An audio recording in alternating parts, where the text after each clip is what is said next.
Russian army దూసుకుపోతోంది 1 by 1 ప్రాంతాలన్నిటి కూడా. Donetsk, Luhansk, Zaporizhzhia, Kherson ప్రాంతాలలో Donetsk మీదనే ఇంతవరకు కాన్సన్ట్రేట్ చేసింది. అక్కడ ఒక్కొక్క ప్రాంతాన్ని ఆక్రమించుకుంటూ వెళ్తోంది. తాజాగా ఉక్రెయిన్ ఏకంగా రష్యా లోపలికి చొరబడే ప్రయత్నం చేయడం, బెల్గ్రేడ్ ప్రాంతంలో రివర్స్ అటాక్ చేసింది. అదే సందర్భంలో పుతిన్ గెలవడంతో ఇక రష్యన్ సైన్యంలో ఉత్సాహం ఉరకలు వేస్తోంది. దూకుడుగా దూసుకుపోతూ ఉన్నారు. తాజాగా చూస్తే రష్యన్ సైన్యాలు మరొక అడుగు ముందుకు వేసింది. ఈ దఫా జపోరిజియాలో ముందుకు వెళ్ళినాయి. జపోరిజియాలో కొత్త ప్రాంతాలని ఆక్రమించుకున్నారు. సెంట్రల్ పార్ట్ ఆఫ్ రోబోటినో ప్రాంతాన్ని ఇప్పుడు హస్తగతం చేసుకున్నారు.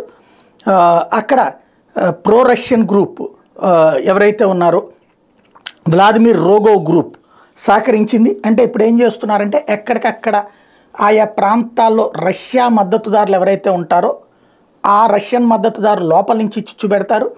వీళ్ళు వెళ్ళి ఆ ప్రాంతాన్ని క్యాప్చర్ చేస్తారు. అంటే మధ్యలో ఉక్రెయిన్ సైన్యం ఉంటే వెనక నుంచి దెబ్బ, ఎదురు నుంచి దెబ్బ, ఆ విధంగా స్ట్రాటజిక్గా ముందుకు వెళ్తుంది. దానికి తొలి అడుగు పడిందని చెప్పాలి. ఇక రాబోయే రోజుల్లో ఈ 4 రీజియన్స్ని అయితే ఖచ్చితంగా హస్తగతం చేసుకుంటారు. ఓన్లీ కియూని ఎప్పుడు హస్తగతం చేసుకుంటారో అప్పుడు టోటల్ ఉక్రెయిన్ హస్తగతం అవుతుంది.